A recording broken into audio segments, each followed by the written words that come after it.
Good evening, everyone, and welcome to the Whitehall City Council meeting for Tuesday, March 18th, 2025. If you would please rise for a moment of silence, followed by the Pledge of Allegiance.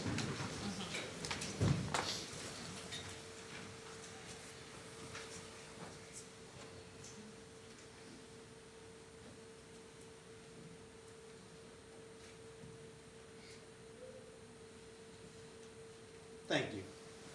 I pledge allegiance to the flag of the United States of America and to the republic for which it stands, one nation under God, indivisible, with liberty and justice for all.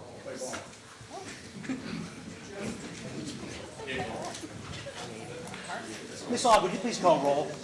Farquhar. Here. Dixon. Present. Brown. Present. Elmore. Present. Morrison. Present. Heck. Present. Smith. Present. President Potter. Present.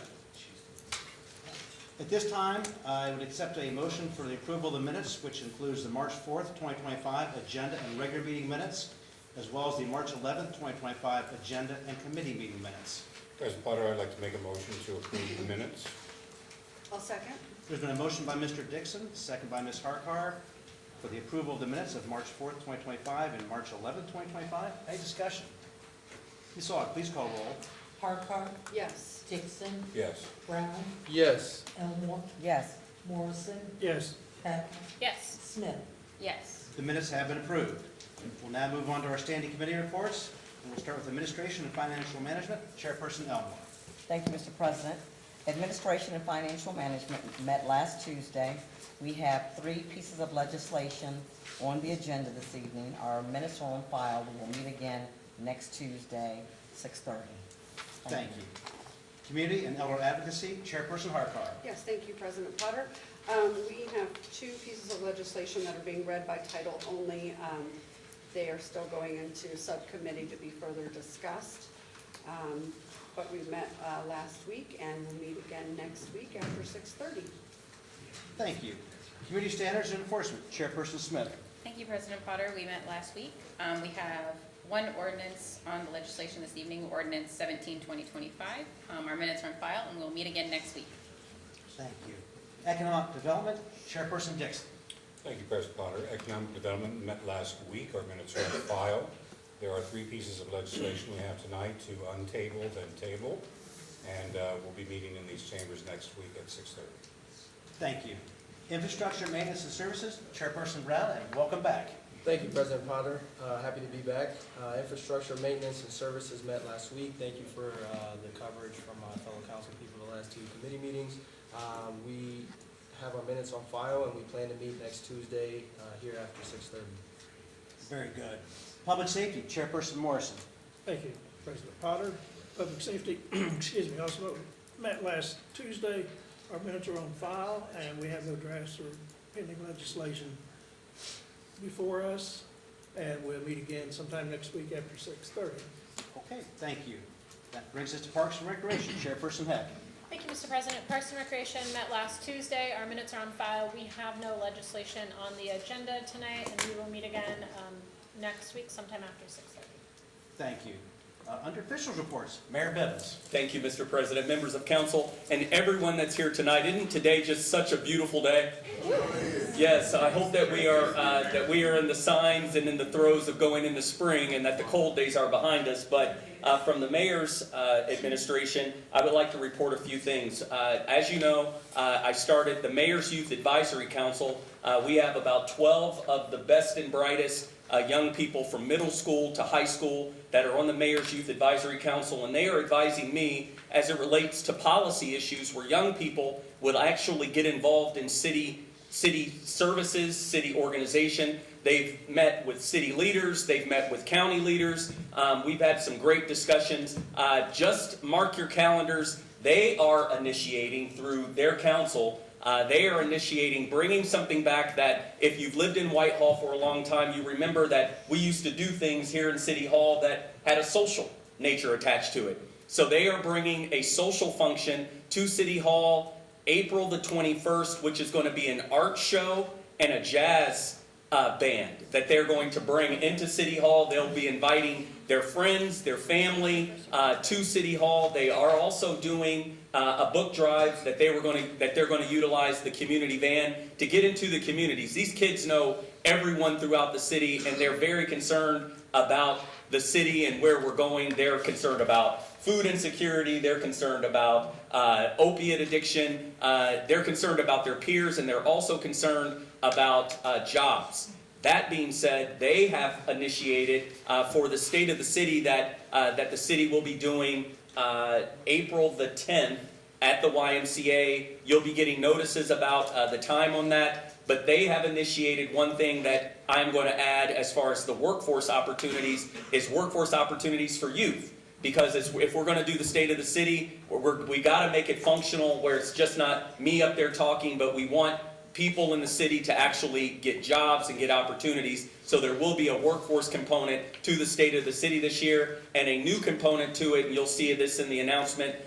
It will be a moderated discussion this year where I will be asking residents to actually submit questions. And if we get enough questions in advance, we'll get prepared for them, and those questions will be answered at the state of the city. And then finally, we had a wonderful town hall meeting with the schools. I just would like to thank Whitehall City Schools Superintendent Cherie Wells, as well as the school board for hosting it at the auditorium. We had Michael Wilkos from the United Way that came and presented about 180 plus slides to Whitehall. He tailored a conversation very specific to Whitehall. I'm working on getting the video formatted. We had some issues with it. I thought I was going to get it up on Monday, but we'll get that formatted and hopefully get it up so that everyone in the city, if you were not able to attend, you will be able to see that by video. But I do have the slide deck, and I will have that attached to the video once we get that. But finally, I would like to thank, because I did not do that publicly at the event, just my staff that had such a very strong, influential hand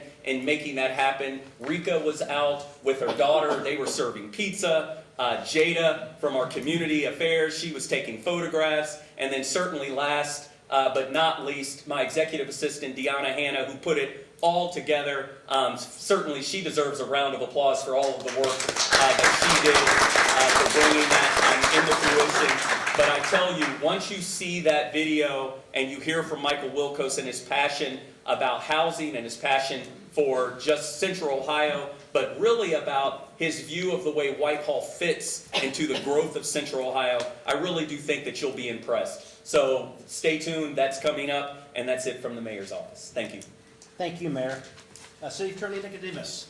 Thank you, Mr. President. I got no official report tonight, so thank you. Okay, that was easy. City Auditor Quinzel. Thank you, Mr. President, members of council. I also have no official report. I would just ask for favorable consideration on ordinances 22 and 23, 2025, and resolution 13, 2025. Thank you. Director of Public Service, Rollins. Thank you, Mr. President. I just want everyone to know that I am putting together some updates for the public on our roadway and infrastructure projects. So keep your eye out for those. We'll have them on Facebook and our website here soon. I see the comments, I hear the concerns, so hopefully this will help reassure everyone that projects are going to end, and they are going to be beautiful, and it is going to be a wonderful city as we move forward. So keep an eye out for those. Other than that, I'm asking for a favorable consideration for ordinance 017, 2025, and also resolution 012, 2025. Thank you. Thank you. Director of Public Safety, Greg is not with us this evening, and Treasurer Alexander is also not with us this evening. The following reports have been filed in the council office since our last meeting, and that would be the auditor's financial reports for February 2025. Under communications, petitions, and claims, we have several items. First one being notice from the Ohio Division of Liquor Control for a transfer of a D2, D2X, D3, and a D6 license from BSMA LLC, DBA La Loma Mexican Restaurant and Patio, 1682 Merriman Road, Akron, Ohio, 44313, to La Extravaganza Limited, DBA The Cage Events and Sports Complex, 28 to 38 South Hamilton Road, Whitehall, Ohio, 43213. The next item we have is the agenda for the March 10th, 2025 BZBA meeting. And our final item is minutes from the February 10th, 2025 BZBA meeting. This now brings us to our first poll public, and I'll just go ahead and reiterate a few things I did earlier. First off, anybody would like to come forward, just need for them to sign the sign-in sheet. When you come up and then state your name, you'll have up to 3 minutes to speak. And the thing I would ask of the gallery is to please refrain from talking so everybody can hear whoever chooses to come up and speak with us this evening. And with that, I'll open up the poll public.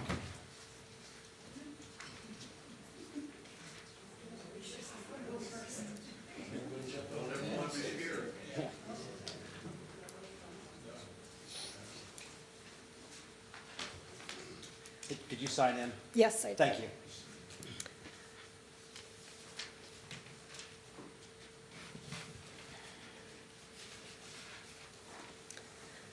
My name is Patricia Bolser, and I've been working on campaigning against Fairway Cliffs, that I'm against it. And I would like everybody behind me to raise their hand who is against Fairway Cliffs. Because I know it's really hard to come up and talk.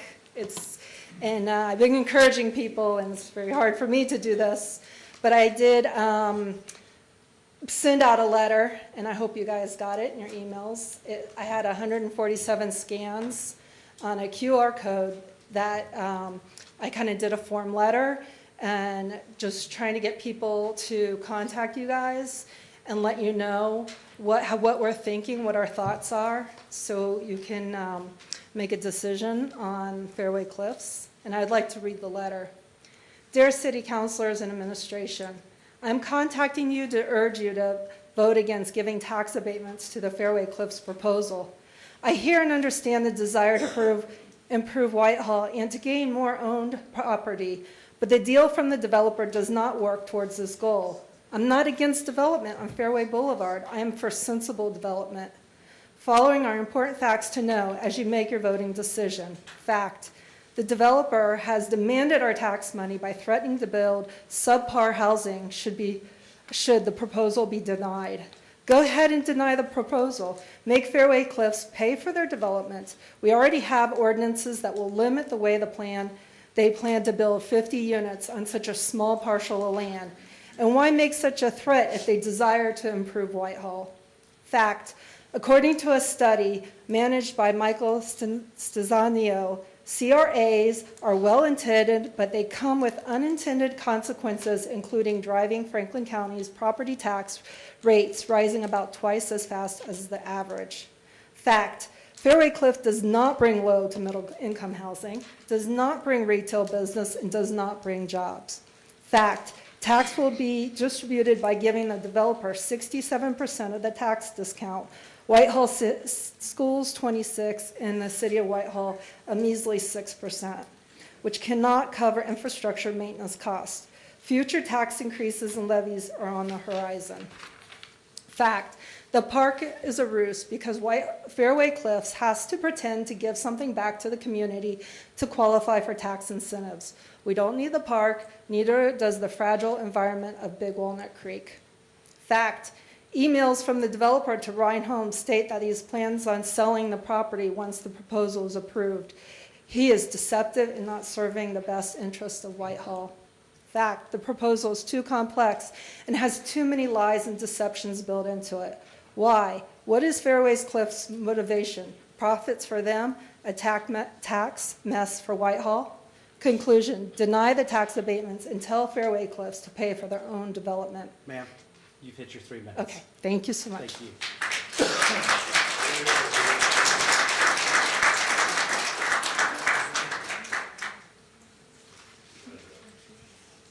I'm Chris Davis. I live on Fairway Boulevard.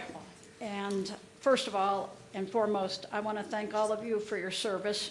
Your commitment is impressive. Your knowledge is necessary. I thank you all. I'd like to dedicate this to Marty White.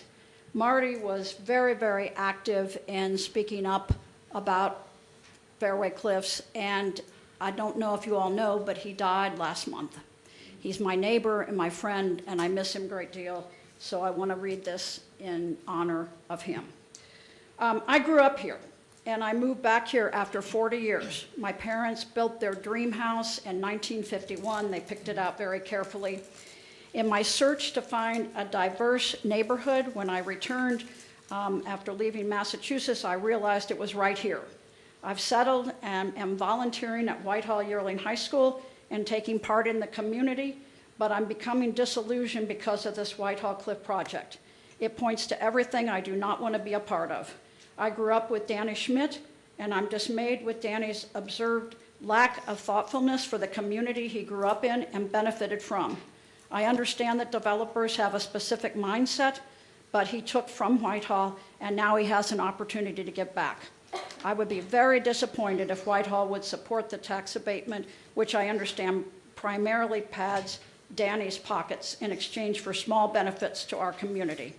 What happens to our taxes? Will our taxes inevitably increase in order to cover necessary services in Whitehall? Will there be even more speeding traffic on Fairway? Will we lose many of our beautiful trees and have nature displaced? Will a park in the floodplain really be an addition when we already have parks? I would have hoped that Danny could have used this opportunity to build bridges, not walls, talk directly to neighbors, and come up with an amicable plan for neighbors, Whitehall, and all of us. Seems to me that he could move ahead without the help of tax abatements, TIFs, CRAs, ABCs. He could build fewer homes more fitting of the area and become the hero. My hope, of course, is to let Danny do what is permissible, encourage him to make better choices, and not support his current proposal with tax cuts. My hope is that I can still count on this council to have deeper concern for all the residents than for a greedy developer who left this area years ago. My hope is for meaningful conversations of thoughtfulness and kindness, encouraging and supporting the amazing diversity, multicultural differences, varying economic means, and many talents. My hope is to see this community be that beacon of hope that brought me back here, a hope in demonstrating tolerance and unity amid diversity. We have an opportunity to be an example in this crazy world. How this Fairway Cliff situation proceeds will be an important piece of my decision as to whether I'm able to stay in this community and support what it stands for.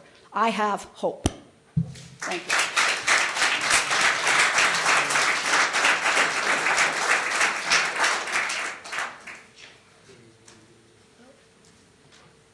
Good evening, Mr. President, members of council. Mike Shannon on behalf of the applicant. I'm in an unusual position here because it's my understanding that council will take action tonight on the tabled legislation, and there may be an effort to modify that before it is set to another date certain. I'm here to oppose that strenuously. Obviously, I believe if you feel that the project doesn't constitute an emergency, you should vote no when the question is called. But the fact that this hearing had to be rescheduled was due to an administrative error that we are not responsible for. We were told that it was going to be continued because of that error on the notices and that the date would be April 15th. I apologize that the word didn't get out to so many constituents and apparently some of the news media, but it seems to me a further indication, and again, I'm making an assumption here, but one council member did brief me that there was discussion of the possibility of trying to remove the emergency clause. I would just remind you that one of the major reasons we're going forward with this project is to mitigate the damages we incurred when we tried to do the for sale $500,000 homes.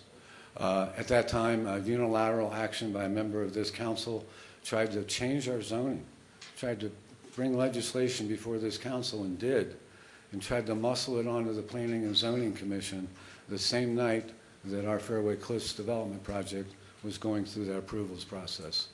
Once again, it seems as if the same councilman is taking the initiative to try to deprive us of our right to a full, fair, and impartial hearing on the 15th as scheduled, when there will be public meetings and chance for us to make our final argument regarding the proposed development. I apologize for the length this has taken. It's exceeded my expectations, but most of these continuances have been done at the request of council so they could be fully informed because of the level of interest in your constituents. And I understand that and I get it. But with all due respect, I think any action to try to remove the emergency clause tonight will be further fuel for the fire, for the litigation that's inevitable. It's just a question of the amount. Thank you.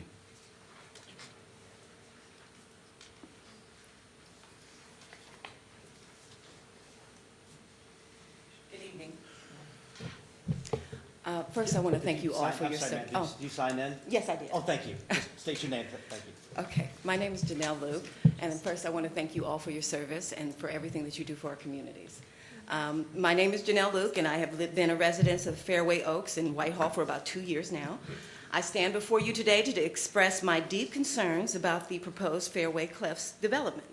While I recognize the need for new housing, this particular project raises significant issues regarding financial feasibility, infrastructural strain, and historical preservation, as well as zoning compliance. The financial structure of this proposal disproportionately benefits the developer at the expense of Whitehall taxpayers.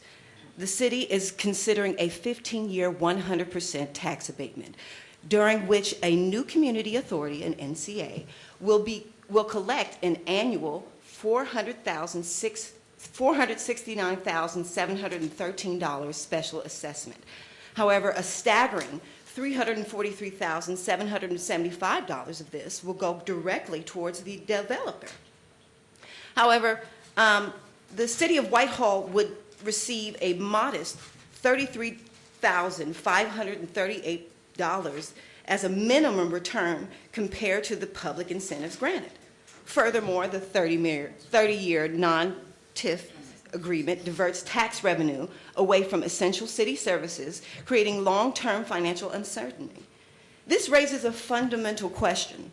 Is this project truly beneficial for Whitehall's long-term financial health, or is this simply a sweetheart deal for the developer? The projected increase in the property tax revenue after 15 years does not account for inflation, which we are seeing now, potential economic downturns, or shifts in property values, leaving Whitehall in a precarious situation. Fairway Boulevard is a 2-lane road that already struggles with congestion.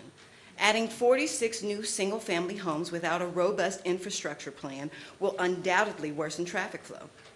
Unlike other regional developments that have incorporated road expansions and public transit solutions, this plan fails to provide a clear strategy for mitigating increased traffic volume.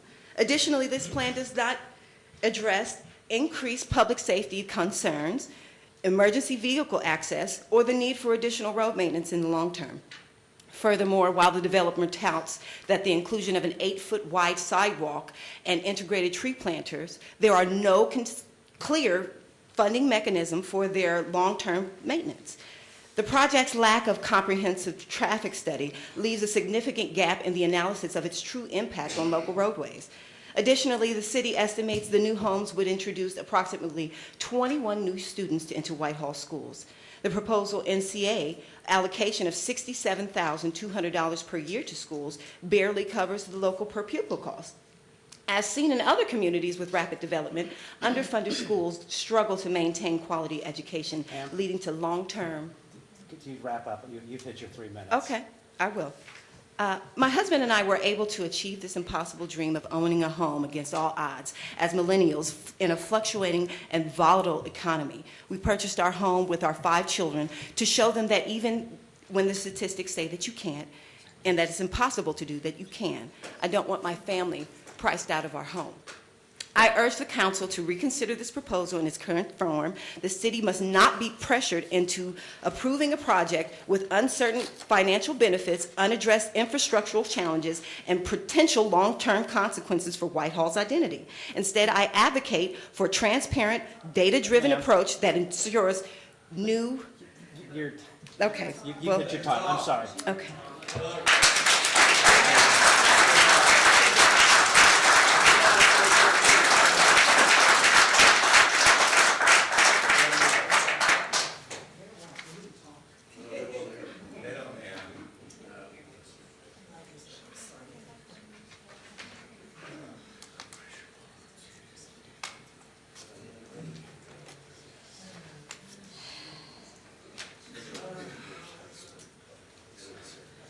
Excuse Sue me, Stiles. I'm sorry, before you start.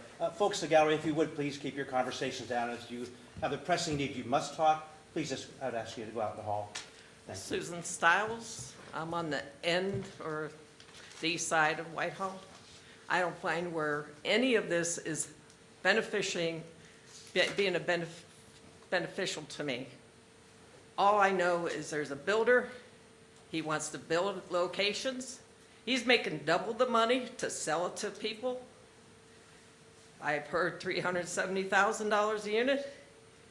Why doesn't he give the buyers that want to buy and be able to live in Whitehall some kind of a break? If he wants to build here, let him pay the taxes. I don't want to pay for him to be able to say, oh, I'm going to another state, I'm going to live there. I don't care about the people that are in Whitehall. They're lower than I am. I'm on the low end, and I'm very upset about it. Fairway Oaks or Fairway Boulevard is bad enough at 25 miles an hour. Now we're going to increase it for more of this, and we're going to pay for that builder. It just doesn't go with me. Give the people that are going to buy these places an incentive to buy by not charging so darn much with more money in the builder's pocket.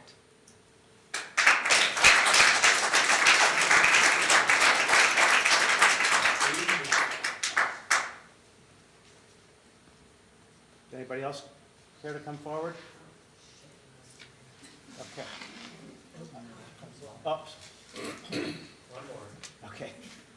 And I'm sorry, did you sign in? Yes, sir, I Thank did. you. Mark Schieber, landscape architect, resident of Fairway Boulevard. And I'm here to persist, as Holly has mentioned in the past here, and I will continue to ask for all your understandings and reviews, which you've all been involved with here for the past month or so. 2 months, 3 months, a year. I'm confused here when Mike Shannon comes up, and I'm not sure if he's requesting another stay of execution on a vote, or what he's trying to do. I'm confused, are the plans truly done? Is there a development agreement that's been put into place? I can't address the issues as well as any of the 2 or 3 speakers that have been up here before, especially that letter left by Maureen. I think that all tells us something about the concern that citizens have had that live in this area for what the outcome and the long-term benefit is and the values of Fairway Boulevard for Whitehall. Did you and have you reviewed an updated plan? I see in here 3 different references, or heard a different reference, that there are 36 homes going to be there. Another place says 50 homes, and another place that says 46. How many are there? There shouldn't be a question. If there's a final plan, it's been approved. What are they? How many are they? How are they located? How do they fit the grade? What happens with the trees that are going on there? What happens to the environment that happens there? What happens to the drainage that's going to occur? I ask you, what is the plan for failure if they fail to perform after we give them all the money from the city? Is there a plan that states the following penalty happens, the bankruptcy occurs, we have the right to take over the property and do our own development after 3 years if you haven't completed this as per our agreement?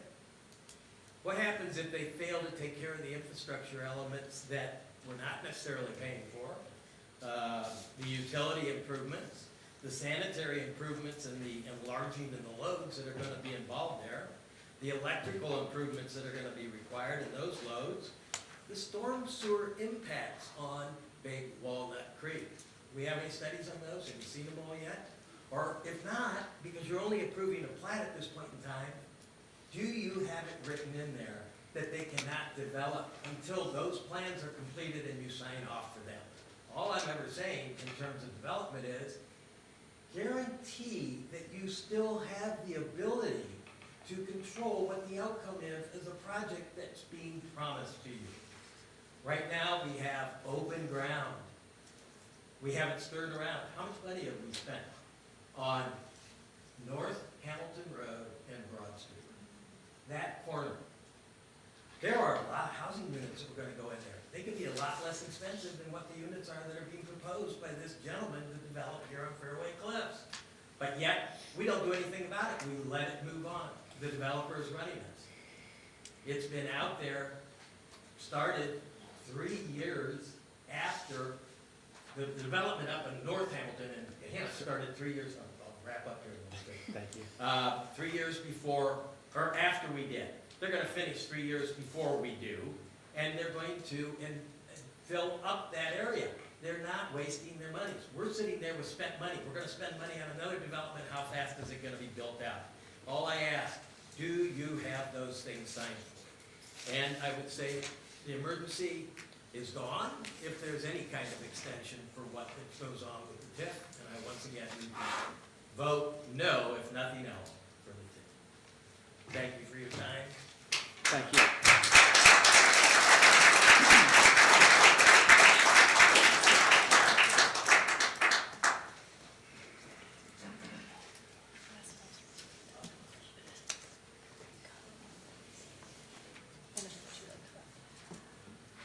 Hello there, Colin Finan on 652 Greenwood. I'm sorry, I didn't get your name, sir. Colin Finan, Thank you. F-I-N-A-N. I'm actually not going to speak about Fairway Cliffs today. Since I saw in the audience about the petition of the stop signs, I figured I might just make a comment that maybe consideration of a removal of the traffic impedance on Hamilton Road there between the park and Broad. You've got several stop signs, stoplights.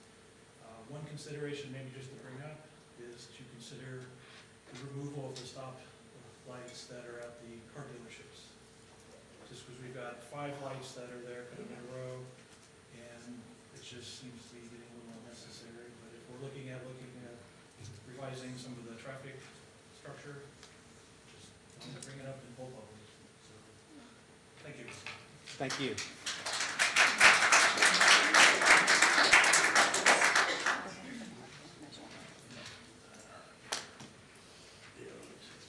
Any,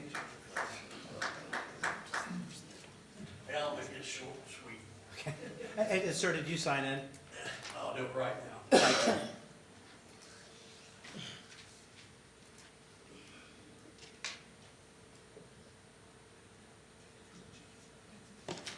You know everybody don't want that project over there. So we voted for everyone to use the bid in there, and you're supposed to back us up, okay?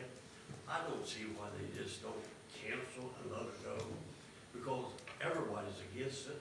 I mean, I know half of you guys don't care, but I don't know why they just don't let it go. I don't understand. Nobody wants it, and we voted for you guys in there, so you should back the people up that don't want it, because that's what you're in there for, the people. And that's what the people want. And you should sit there and say, well, heck with the people, we're gonna do this anyway, because this guy's getting a rebate. Back the people up for once. Stand by the people in the White House. Stand by them. And that's all I gotta say. And thank you all. Sir, didn't catch your name. My name is Tim Hall. Thank you. Appreciate you. Thank you all.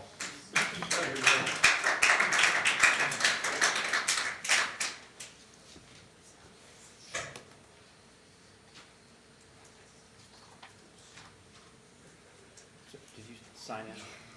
Sir, did you sign in? Did you sign in? Where? Right there, the paper right there to your, yes.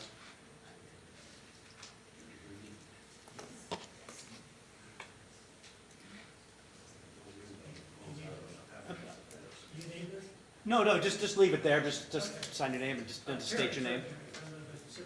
I'm sorry, I didn't catch your name, sir? Your name? Terry Trojak. Thank you. First of all, I'd like to commend Mr. Morrison, Mr. Potter, Mr. Dixon, and Mr. Nicodemus for dressing properly for a city council meeting. It's coat and tie, very nice. I think that's what it should be. It takes a police officer about a year to become a police officer, and then a lot of on-the-street training after that. It takes a firefighter the better part of a year to become a firefighter. and then a lot of training once he gets on company and out on the street. What do you have to be, what do you have to be, or what do you have to do to become a council person? Did any of you go to any training to become a council person? I would propose to you to go to maybe Bexley for a few council meetings and see how those folks run a city. Maybe Arlington, maybe Dublin, maybe Upper Arlington, or I'm sorry, New Albany. Those folks seem to have it right. The other thing I would like to say is, how does something like this happen? One of my favorite lines is, follow the money.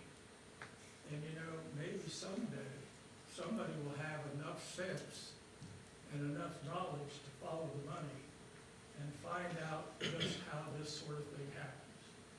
It just doesn't happen because people want it to happen. Funny things happen when it comes to things such as this. So, if any of you are maybe a little bit guilty of that, be very careful. Somebody may come along and spoil your day someday. Thank you.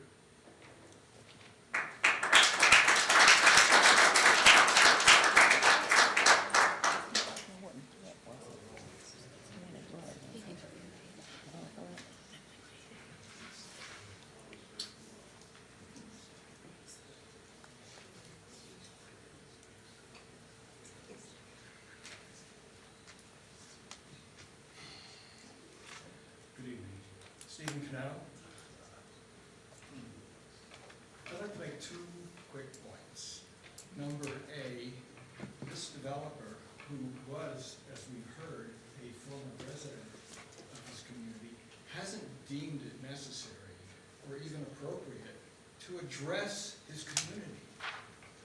He's had his attorneys come before us and present the case on his behalf, not even interested in knowing what this community thinks and feels about what we all would like to see. Could be a conversation that could be very fruitful, gaining the support of the community had he had the respect to address us, to come before us.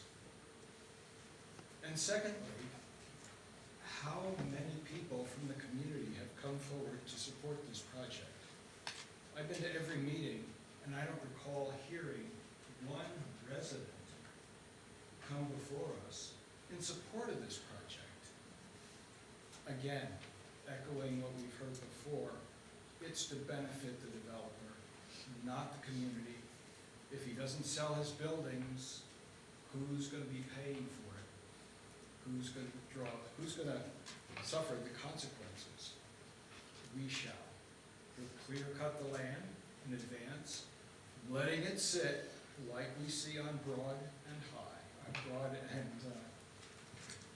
Hamilton. Undeveloped. We can't have another, that's a blight. We can't have another blight in the neighborhood. Thank you for voting against it. And vote your conscience, and we'll see what that conscience is.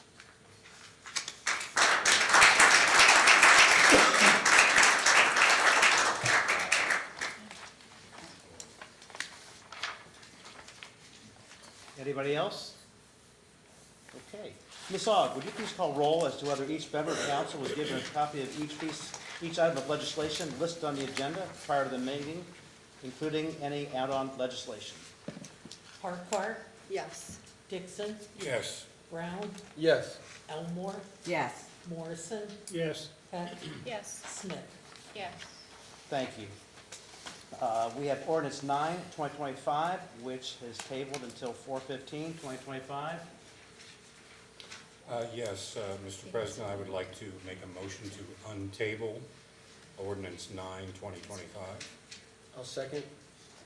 There's been a motion by Mr. Dixon, second by Mr. Brown to untable ordinance 9, 2025. Is there any discussion?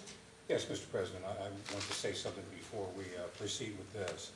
I want it to be known that at a committee meeting I had talked about removing the emergency measure from these particular ordinances. And I explained then what my reasoning was, and it had to do with the charter and the people's rights to a referendum, et cetera. And we have discussed that, and I know that we had talked about perhaps doing it this evening, but then there was another 30-day extension because of council business that this happened.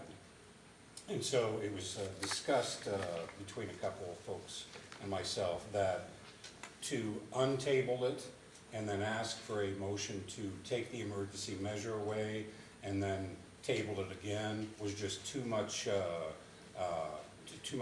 doings to do in one setting. Unbeknownst to the developer's attorney and anyone else here perhaps, my intention is to do it on April 15th, but not tonight. But I'm not doing it tonight because of the developer's attorney's comments, but rather because this was decided ahead of time. And I thought you should know that. Thank you. Can we get, I want to make sure that I understand what we're doing exactly before it goes to vote. So we are making a motion to untable this, Correct. and then it will be tabled again until what date? The 15th. Okay, I just wanted to make sure I understood, thank you. Correct. So this is to untable. This is the untable, and then you'll make your next motion. Ms. Aug, please call roll. Parker, Yes? Dixon, Yes? Brown, Yes. Elmore, Yes. Morrison, Yes.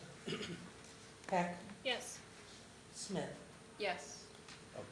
Ordinance 9, 2025 has been untabled. Mr. President, I would like to make a motion to table ordinance 9, 2025 until April 15th, 2025. I will second. There's been a motion to table ordinance 9, 2025 until 4/15/2025. Is there a discussion? Ms. Aug, please call roll. Parker, Yes? Dixon, Yes? Brown, Yes. Elmore, Yes. Morrison, Yes. Peck, Yes. Smith. Yes. Ordinance 9, 2025 is now tabled until 4/15/2025. Ordinance 10, 2025 is tabled until 4/15/2025. Mr. President, I would like to make a motion to untable ordinance 10, 2025. I will second. There's been a motion by Mr. Dixon, second by Mr. Brown to untable ordinance 10, 2025. Is there any discussion? Ms. Aug, please call roll. Parker, Yes? Dixon, Yes? Brown, Yes. Elmore, Yes. Morrison, Yes. Peck, Yes. Smith. Yes. Resolution 10, 2025 has been untabled. Mr. President, I'd like to make a motion to table ordinance 10, 2025 until April 15th, 2025. I'll second. Motion by Mr. Dixon, second by Mr. Brown to table ordinance 10, 2025 to now 4/15/2025. Is there any discussion? Ms. Aug, please call roll. Parker, Yes? Dixon, Yes? Brown, Yes. Elmore, Yes. Morrison, Yes. Peck, Yes. Smith. Yes. Ordinance 10, 2025 is now tabled until 4/15/2025. Ordinance 11, 2025, which is also tabled. President Potter, I would like to make a motion to untable ordinance 11, 2025. Second? There's been a motion by Mr. Dixon, second by Ms. Smith to untable ordinance 11, 2025. Is there any discussion? Ms. Aug, please call roll. Parker, Yes? Dixon, Yes? Brown, Yes. Elmore, Yes. Morrison, Yes. Peck, Yes. Smith. Yes. Ordinance 11, 2025 has been untabled. President Potter, I'd like to make a motion to table ordinance 11, 2025 until April 15th, 2025. Second? Motion by Mr. Dixon, second by Ms. Smith to now table ordinance 11, 2025 until April 15th, 2025. Is there a discussion? Ms. Aug, please call roll. Parker, Yes? Dixon, Yes? Brown, Yes. Elmore, Yes. Morrison, Yes. Peck, Yes. Ordinance, oh, I'm sorry. Cut us off. Okay, well, we had enough. Ordinance 11, 2025 has been tabled until 4/15/2025. That now brings us to ordinance 17, 2025, amending Part 3, Appendix Traffic Schedule 2 of the Traffic Code of the Codified Ordinances of the City of Whitehall, Ohio, entitled Stop Intersections, by adding stop signs at multiple locations and creating an all-way stop intersections. Mr. President, I'd like to introduce ordinance 17, 2025, and move for its adoption. Second, please. There's been a motion by Ms. Smith, second by Mr. Dixon, for the adoption of ordinance 17, 2025. Is there any discussion? Ms. Aug, please call roll. Farquhar, Yes. Dixon, Yes. Brown, Yes. Elmore, Yes. Morrison, Yes. Heck, Yes. Smith. Yes. Ordinance 17, 2025 has been adopted. We have got no legislation this evening under second reading, which will now bring us to first reading, where we have several items. First is ordinance 22, 2025, making a fund transfer in the amount of $33,082.06 from unappropriated monies in the General Fund 101 to the Debt Service Fund 401 and declaring an emergency.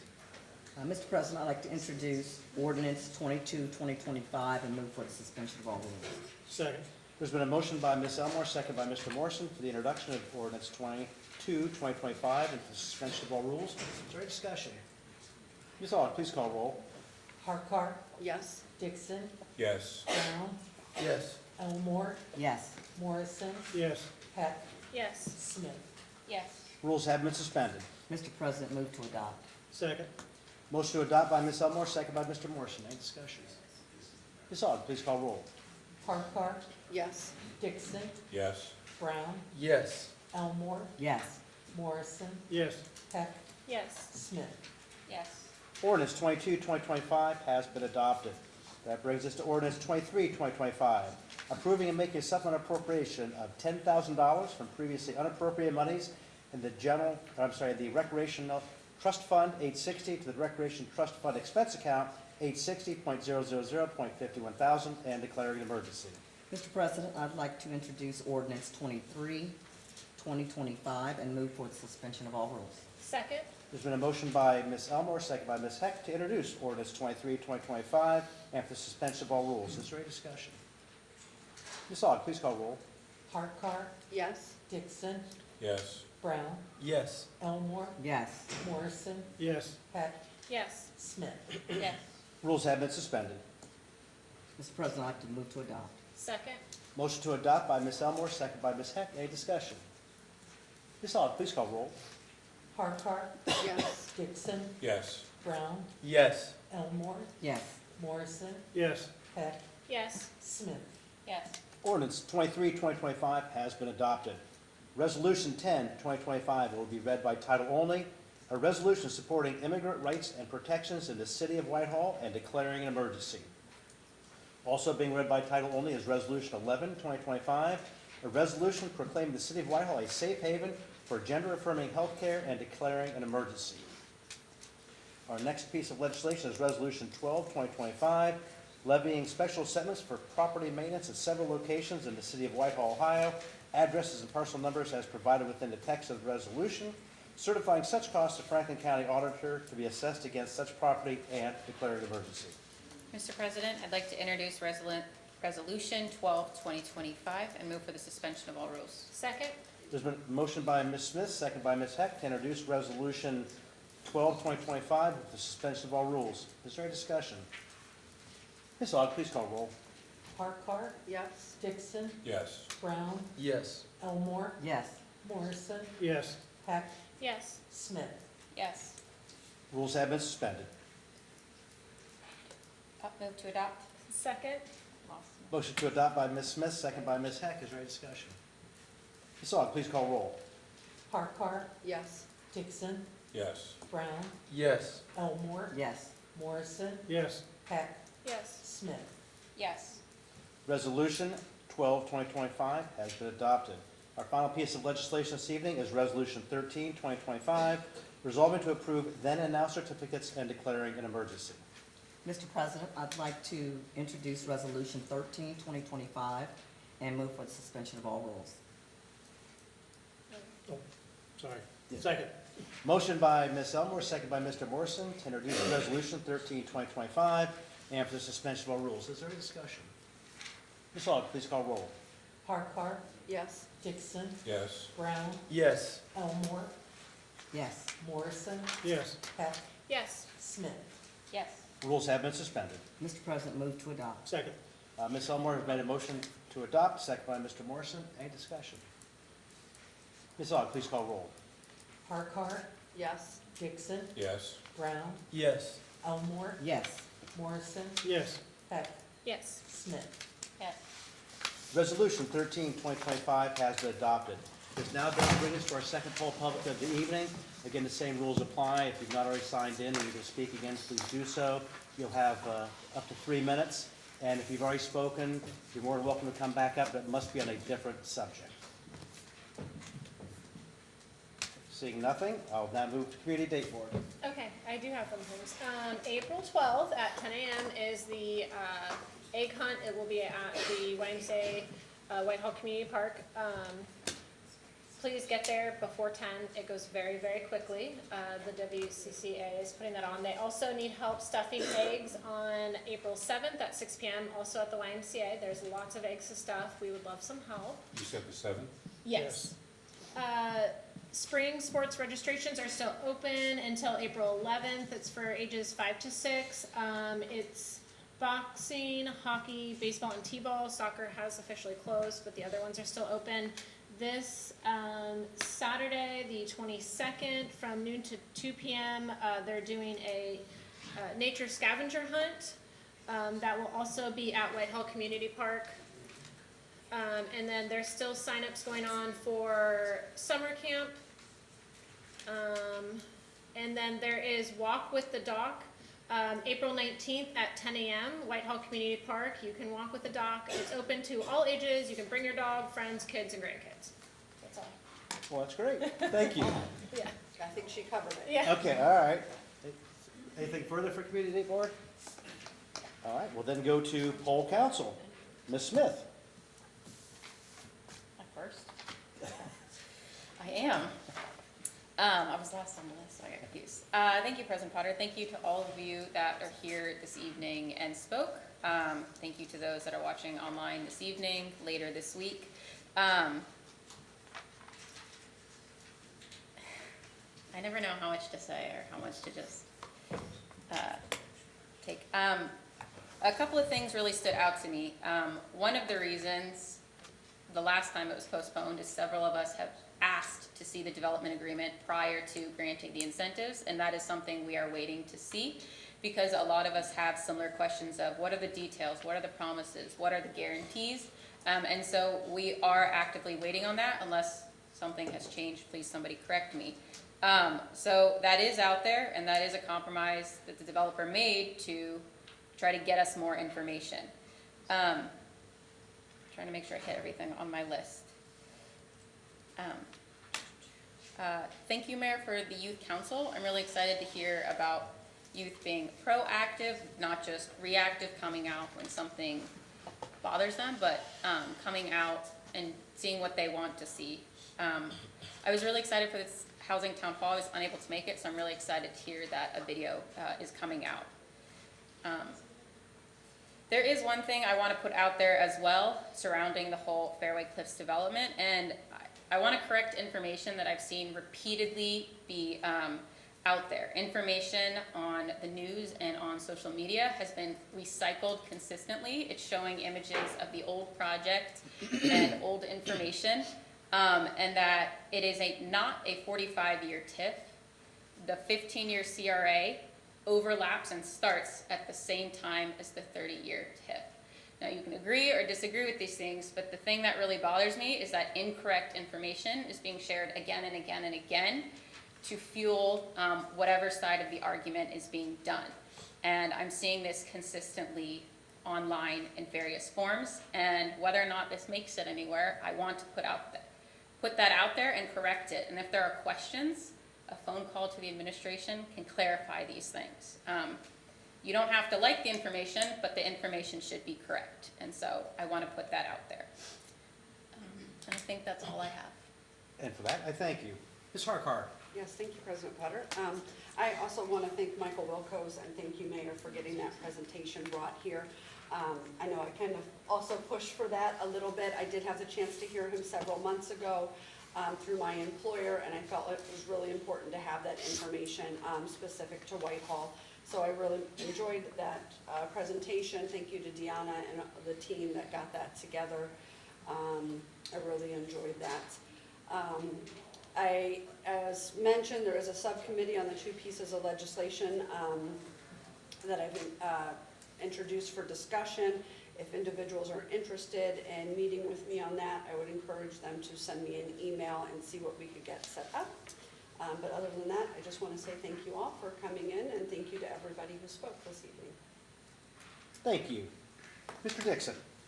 Thank you, President Potter. Thank you to all who came in on this lovely spring evening for showing up and expressing your thoughts, as well as those from home on Facebook Live watching in. Thank you to Ms. Balser. Thank you for your civic engagement. I appreciate it greatly. Mr. Davis, Mr. Shannon, Ms. Luke, Ms. Stiles, Mr. Schieber, as always. And I have the numbers at home because I was watching the Woodcliff situation carefully when it was all transpiring. And I know it's in the millions, but exact numbers I've got at home and not with me, but it was rather costly. Mr. Finan, the stoplights for the car dealerships, I will say this, because it looks like they're just for the car dealerships. One of them is also for the park, Whitehall Community Park and Heartland Bank, so it has double duty there. And the other one is actually also for that huge warehouse that sits back on the west side of Hamilton. So I understand what you're saying, but they do have merit in those parts as well. Mr. Hall, Mr. Trojak, you know, I wear a suit and tie because my grandfather wore a suit and tie so much. His neighbors told me at one time that he used to mow the lawn on his riding lawnmower in his tie and shirt sleeves. It's sort of inbred to me there. And Mr. Canal, thank you very much. A couple things. I want to acknowledge tonight that we have all three Ward 2 candidates in our council chambers, Ms. Spicer, Mr. Coleman, and Mr. McCann. If you would just stand up and wave and say hello to the folks to let them know that you're a candidate in Ward 2. Thank you all for coming in. As well, the Housing Town Hall, I attended it. It was harrowing.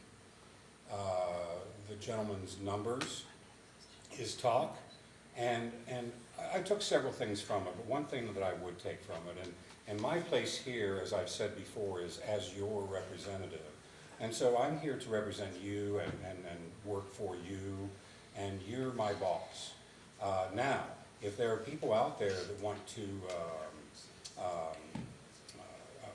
convince the public as to why we need this housing and why we need that housing, that's fine. But, and I can speak on it, but the bottom line is still that I represent you. So I continue to remember that.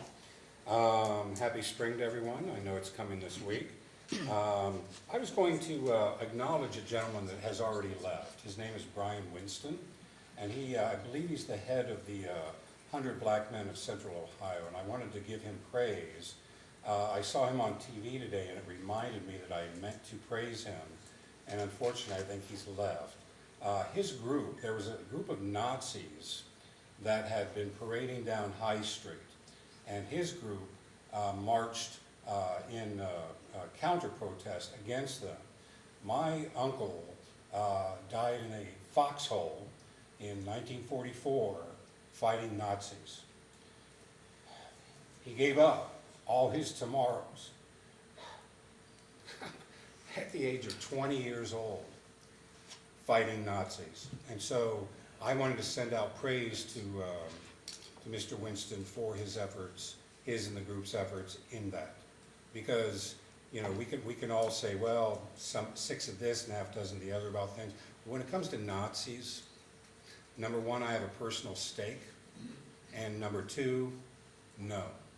No to Nazis. I think that's a pretty easy thing to say. And so, praise to Mr. Winston. Mr. Shannon, the developer's attorney tonight spoke about emergency measures. I have a job here on this council, and one of those is to do things within the realm of legislation. And one of the things that I can do is to perhaps take off an emergency measure, at least make a motion to, and then this body has the ability to say yay or nay to that. That is my right as a council person. So I know that Mr. Shannon dropped the word litigation, and I don't know what that was about.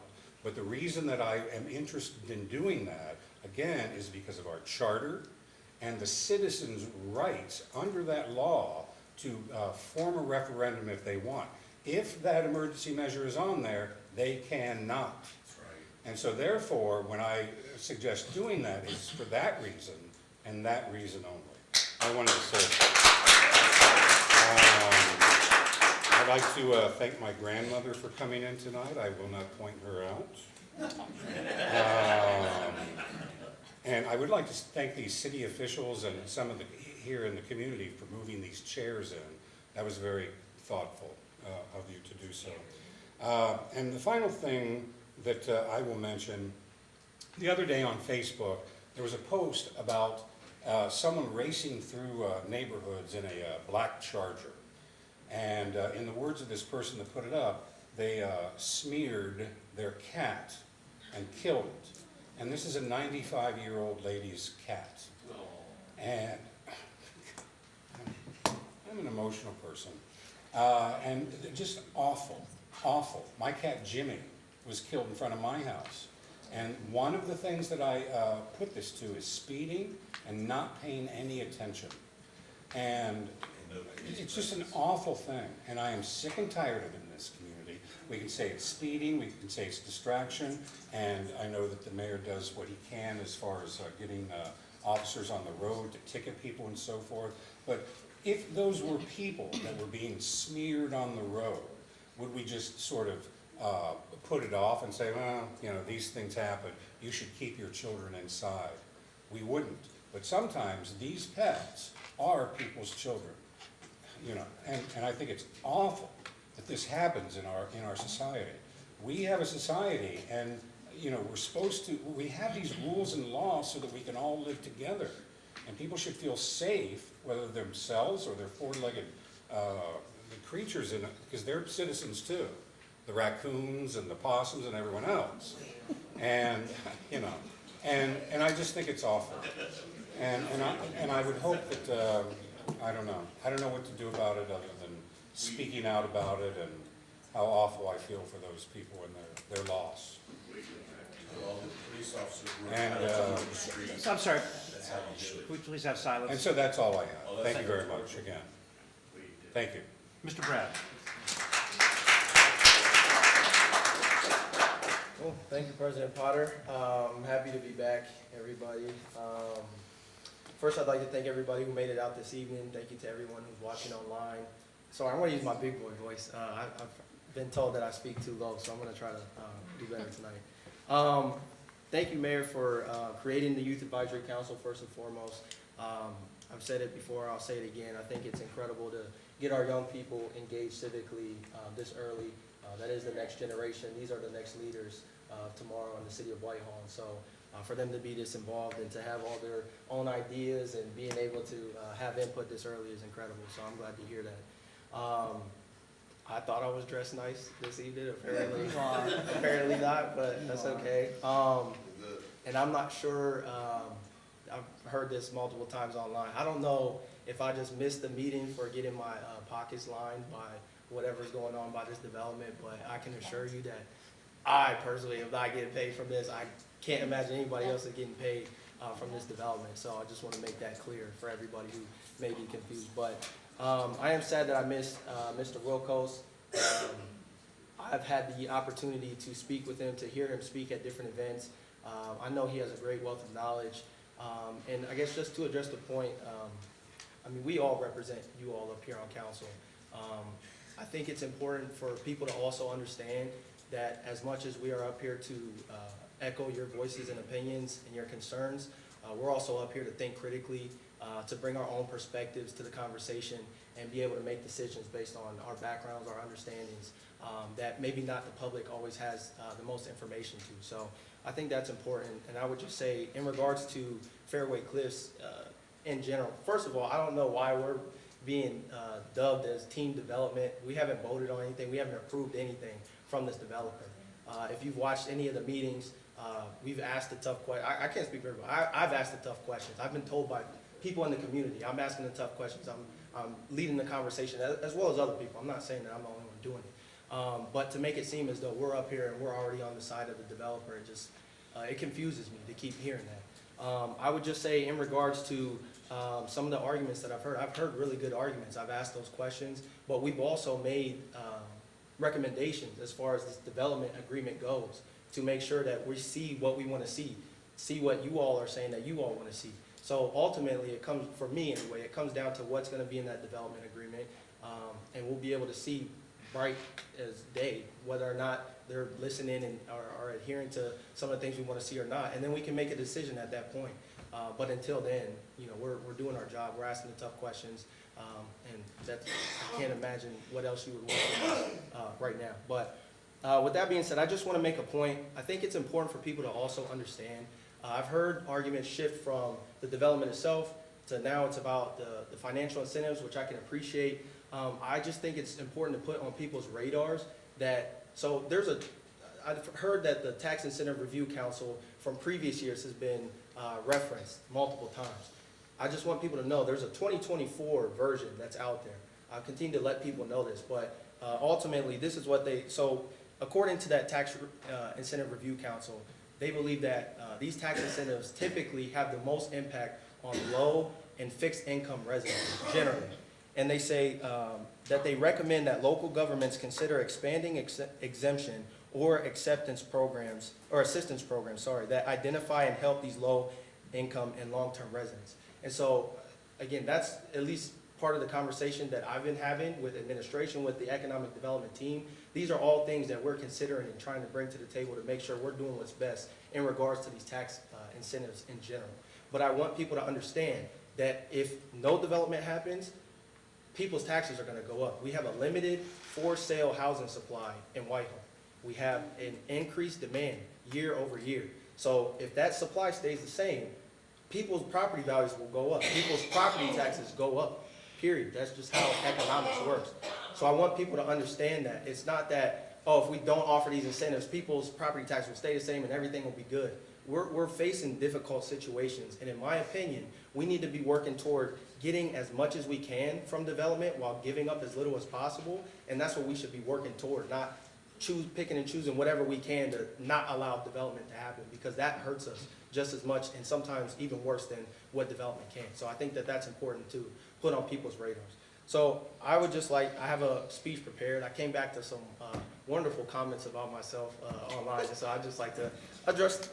It's not so much that I care about what's been said about me, but I think that it's important for us as a community to come together and to at least have a general understanding of how we should treat each other. So firstly, I think it's important for people to understand that we are all just everyday people up here. Just because we're on council doesn't mean we're these deities that are perfect and have all these whatever. We're normal people, just like you all. We're neighbors to you all. So I think it's important for people to remember that as we're moving forward with these conversations. I've heard people say that they wish we were the Whitehall of old, where everyone knows everyone and where there's everybody misses the small town feel that we used to have. And I would just say we're the same size community as we have been in the past. It's the people that have changed. And so there's a person in my ward who knows me, who nominated me to be the chair of the Charter Review Committee. They've seen me walking around neighborhoods, picking up trash, not to post on the internet, not to get pats on my back, but because I care and I'm a good neighbor. And when that person had issues with me, instead of reaching out to me, because again, they know me, they refer to smearing my character publicly, which is, again, in my opinion, that's just not how small town communities, tight-knit communities are supposed to treat each other, treat their neighbors. I've had different perspectives or differences of opinion with people up here, even the mayor. And when I've had these issues with people, I reach out to them, first of all, to better understand where they might be coming from and to make sure I'm not missing something. Maybe there's something I'm missing in the conversation. But ultimately, the idea is to have a conversation with people and to be able to better understand so that I can come to a conclusion. That makes sense, right? I think that that's what good neighbors do in general. And I think that it does not behoove us as a community to fight against each other and try to get things done. If you have a person over here who believes they're doing everything right and there's nothing they can do wrong and they're on the right side of the argument, and then you have somebody over here who thinks the exact same thing and they're doing this, do you think by the end of that conversation they're going to be able to better understand each other or will have worked toward a solution? No, they won't. So I'm not perfect and I should be held accountable like every other person up here. But how do we expect to move forward as a community when this is how we treat each other? How do we expect to attract the next generation of leaders in the Youth Advisory Council to get involved when they just see people attacking each other? And how can we tell them to be good neighbors and good community members if this is the example being set for them? I've seen a lot of criticisms about me, and no matter how much effort I put in, no matter how many hours I spend speaking directly with residents, there are some people who will never be satisfied, not because I haven't done the work, but because they've already decided that I'm the enemy. What's frustrating isn't the criticism itself. It's that instead of having conversations, people turn to mob mentality, defamation, and misinformation. And what's crazy to me is that from everything that I've heard from people, I am what you would want in a council person. I'm involved, I'm educated, I've been involved since I've gotten here. I do all the extra work to make sure that people's perspectives are being heard and shared. I also connect with residents and businesses. I take my role seriously, and ultimately, I bring a different perspective based on my background that can help propel the city when facing some of our difficult situations. And this is not me saying this. This is people in the community telling me that this is what I am. So ultimately, at the end of the day, we see what we want to see. So if I told you all to look around the room and tell me everything that's red in the room, and then I told you to close your eyes, and I said, all right, now tell me everything that was blue. You're going to look at me like I'm crazy because you were focused on what was red instead of what was blue, right? This is confirmation bias. So if you believe that I'm no good for the city, you'll find reasons to justify it, even if they're not based on facts. If you believe I'm a young leader working hard with the best intentions, you'll see evidence of that too. I can't control how people choose to perceive me, but I can control my actions, and my actions have always been and will continue to be focused on serving this community with professionalism, civility, and integrity. Me saying all this may come off as though I believe I'm a shining example of what a model citizen should be, and although I believe that I employ my best efforts to be that in our community, ultimately, our community is a reflection of what we allow as individuals. When people go online and spew hatred, and we just allow it to slide because maybe they're on the same side of an argument as we are, that contributes to the Whitehall we don't want to be.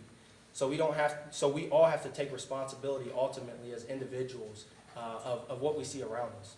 So we have real challenges to tackle in Whitehall. Progress doesn't come from division or tearing people down. It comes from working together, even when we don't always agree. I'm here, I continue to be available, and I am always willing to listen to those who want to have a real, honest conversation about how to move our city forward. And I will continue to be the change that I want to see in the world. So that is all I wanted to say. I know that was very long-winded, but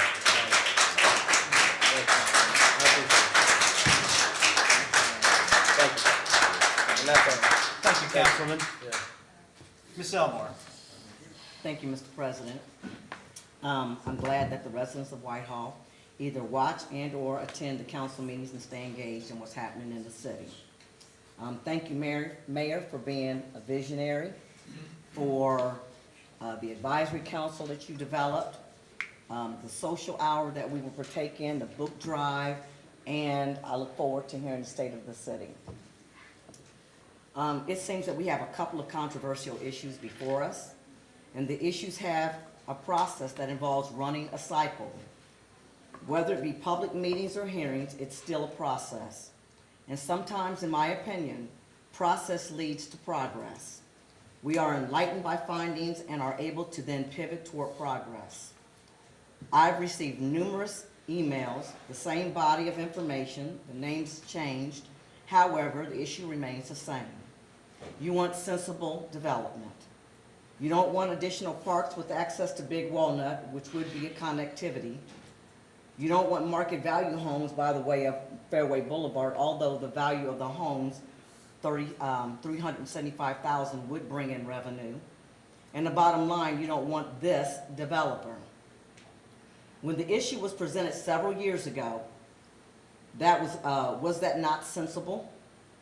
It had everything you wanted now, with some exceptions, at least per the multiple emails I received containing access to Big Walnut, Walk Path, developed market value homes, 37 of them at the time, I believe, or somewhere around that number, employment for duration of time, and an abatement tied to the employment, etc. The reality is, you don't want development on Fairway Boulevard, as mentioned in the public poll a couple of years ago. Do it somewhere else. Fairway is a gem. It's so picturesque and quiet. And I would debate that sometimes because I live on Fairway Boulevard, so it is not quiet all the time. Nevertheless, well, with somewhere else that has been mentioned is already marked for its intended development, nothing has changed. Council voted an extension on Hamilton and Broad Street. And that was done under the previous mayor, Mayor Maggard. Here it is. Change is difficult, period. It's difficult sometimes to see or visualize an area being changed. In this case, on the other side of Fairway Boulevard, it was just land until it was developed. Now, some of you in this chamber benefited from the development and therefore changed. I'm sure the same arguments were proffered during that time. The developer wants to build market value housing on a property he owns. Our zoning allows for it. In the midst of a housing crisis, which will meet a need, and it will bring a higher earning level to Whitehall. Access to another park, which would lead to Big Walnut Creek, which is absolutely beautiful. I've been down there, I've walked the area, and I have video. And connectivity for future homeowners, walkable community. It's visionary, in my humble opinion. I have to ask, is opportunity here? Council had the same issues when Maplewood development was proposed. It was sensible, it met the threshold of affordable housing, yet this chamber was packed with residents not wanting the housing development. Development is more than retail businesses. Housing is included and much needed. There are a lot of unknowns with change. Life is full of unknowns, yet we live it every day, Lord willing. Therefore, change is inevitable. Issue number 2, and this is because I've been notified and told about different things that are happening with regards to our charter and a candidate that is running for office. Ordinance 43/2023, providing for the submission to the electorate to the City of Whitehall, an amendment to the charter of the City of Whitehall, proposing an amendment, Section 3A of the charter, to provide a plan for the election and qualifications of the council related to residency in the city and declaring an emergency. This ordinance was changed, was wanted to change 2 years to 1 year, and that was per the charter that Councilman Brown spoke of. He was on the Charter Review Committee. That was my idea. The issue was to change residency from a 2-year to a 1 year.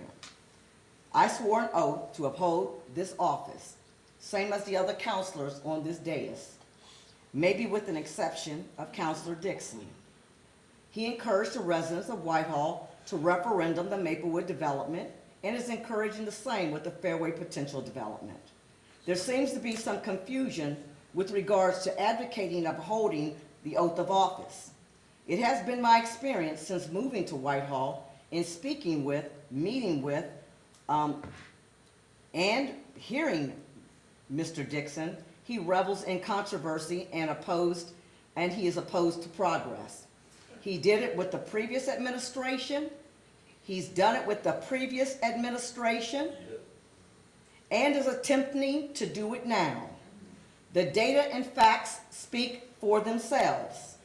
Every counselor on this dais upholds the health and safety of this city to move it forward, not to have it stuck or taken back to nostalgia. The city livable for all 20,000 plus residents, not just livable for what benefits a few. The oath of office states, I, Lori J. Elmore, do solemnly swear that I will support the Constitution of the United States and of this state and the charter and laws and ordinances of the city of Whitehall, that I shall not be influenced by any consideration except that of merit and fitness in my appointment, that I will faithfully, honestly, impartially, and in all other respects discharge the duties of the office of City Council for the City of Whitehall, to which I have been elected, and I shall answer unto God. And I have done so.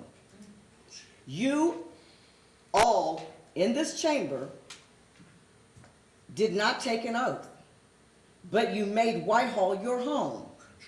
Community involvement. Please keep your comments to yourself. Community involvement, sir. I heard it took the oath. Sir, I guarantee you that. Sir. You live here, I live here as well. Ms. Elbert, we're not getting into a conversation, sir, and I'm going to ask you You to can go. please keep your comments to yourself, and if you feel you can't, I would have to ask you to leave. Was she about Sir, you've heard my statement. This is not a conversation. If you cannot keep your comments to yourself, I would ask you to please leave. There were 2 opportunities to poll residents. Yeah, the second one Sir, was a little- sir. It is my time. One more time, and I'm going to have to ask you to leave. Community involvement is taken into consideration and weighed heavy upon. I would think that we would all want a more beautiful, accessible, safe, healthy community for everybody. Therefore, there has to be a focus on what is best for the city, not me personally. It doesn't mean I'm not personally affected or impacted. So, the charter falls within ensuring the laws, rules, and charters are followed. A 2-year required residency had been part of the charter probably since its inception. It has been adhered to and followed. It has set past precedents. The Board of Election abuses authority in interpreting our charter and the intent of the language. For me, Councilor Lori J. Elmore, it's about upholding what I swore to do with character and integrity. Therefore, a lawsuit was filed. A friend gave me some of the best advice and a reminder. They said, you have to develop a thick skin for this work. I'm reminded of that. Working for and representing public employees certainly gave me that. This position just adds another layer. FYI, whales have the thickest skin, so sometimes I'm whale-like. Especially when I'm told about the comments made about me on social media by people I've never had a personal conversation with, nonetheless by people who don't know me. Whatever makes people form their opinion, it's not rooted in factual information. I'm available, I avail myself after meetings, so if you want to talk to me, I'm available for a respectful conversation. Well, know this about me. My mission, I'm mission driven. That's what you should know about me. I'm what's best for the entire city driven. That's what you should know about me. I'm data and facts driven. Those are things to know about me. With that, I yield my time and I'm done. Thank you, Mr. President.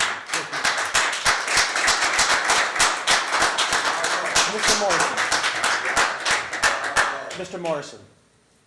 Yes, Mr. President, thank you very much. Would like to thank those watching and really appreciate everybody coming out.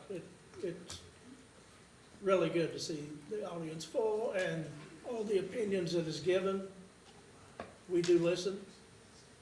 Like they say, there's a multitude of people up here with different backgrounds and different visions, but we do listen to everybody. That's our jobs, is to listen to you. Thank you very much for showing up. That's all I have. Ms. Heck. Thank you, Mr. President. Thank you, everybody that is here tonight, everybody that got up and spoke. I know it's not easy to speak in front of everybody. Everybody that is watching from home, I too echo what most people up here said tonight, that we are listening. I also echo the thank you to the mayor for putting together the Youth Advisory Committee. I think that's wonderful. Anything I can do to support that, I will. Also, thank you to the mayor, the team, Deanna, and everybody else for putting together the town hall last Wednesday. I unfortunately last minute wasn't able to come, so I was very happy to hear that it is going to be posted on YouTube. I've heard wonderful things about it. I know sometimes housing doesn't seem interesting, but I heard that it actually was very interesting, really engaging. So I encourage everybody to watch it as well. That is all I have. I hope everybody has a wonderful evening. Thank you, Ms. Heck. I too would like to thank the 9 or 10 folks that came forward. I won't recite their names since Councilman Dixon already was kind enough to do that. And I do get that there's passions are high on the Fairway project, and I get that. And certainly anxious to listen to all sides of this. And again, we will be having the public hearing on the 15th, which I think will be another full house, and be a lot of discussion and opportunity for people to ask their questions. So I very much encourage you to do that, because that's what that public hearing is all about. But at the end of the day, we just all need to be respectful of each other. It's okay to disagree, that's human nature, but it's how we express ourselves that defines us as individuals. And I think it's very important to keep sight of that. And I would like to thank the mayor and Ms. Harkar for the town hall last week. I told the mayor that I was going to be out of town, but I've been very much looking forward to watching that as well. Heard some just terrific information and feedback on that, and looking forward to that. I can't really take any credit for it other than asking him to do it, but it's all him, so. Fair enough. And with that, I've got nothing further, so with that, I will adjourn us at 8:27. Thank you.